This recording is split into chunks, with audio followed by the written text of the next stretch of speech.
Hello there!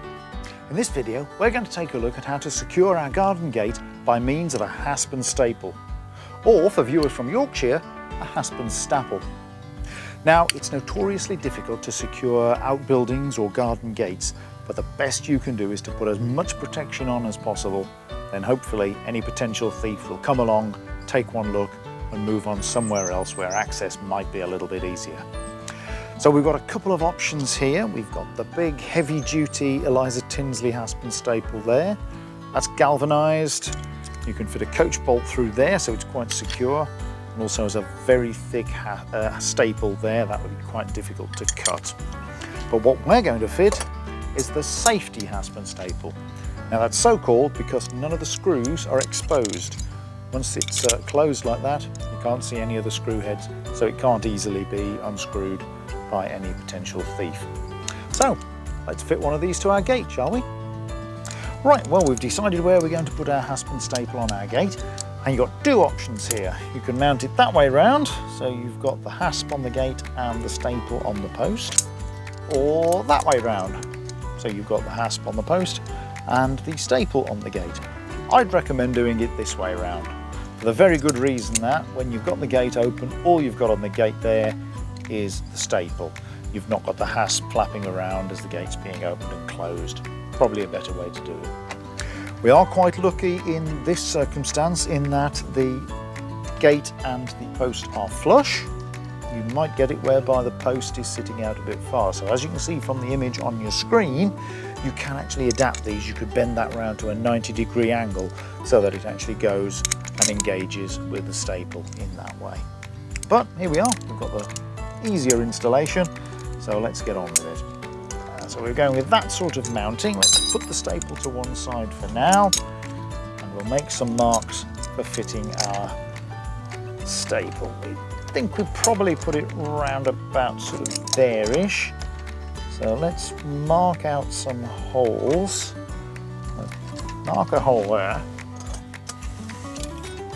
Now it might pay just to get a little bit of a straight edge, if you have one to hand, just to check that that's on straight before marking any more holes.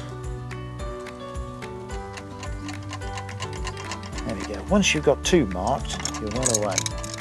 So let's mark the rest out and drill some pilot holes. Okay, so we'll mark the other holes out there. We're sitting quite comfortably there. 1, 2. I'm not going with a coach bolt through the centre. On this occasion, we're just going to use 4 screw holes on this.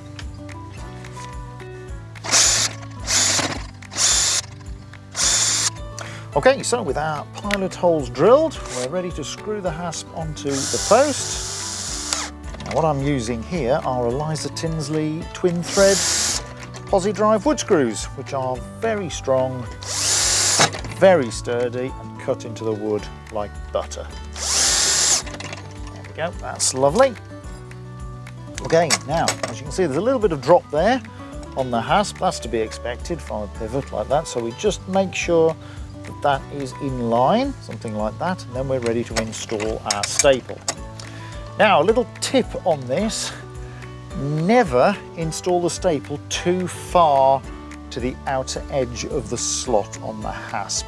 If you do that, it will foul like that, and you won't be able to open it properly. Where possible, bring it more central or even slightly to the inner edge of the slot. In this circumstance, it's quite a large slot on the hasp, so I'm going to mount it fairly central, so there shouldn't be any problem with that. If I'm keeping that straight, I'm keeping the back plate of the staple straight and holding it with my fingers very, very carefully. There we go. I mark off 2 holes, 3 holes, and a 4th hole, just to double check where that's in there. Yep, that's not going to foul on there at all. Okay, I'll do some pilot holes and mount our staple.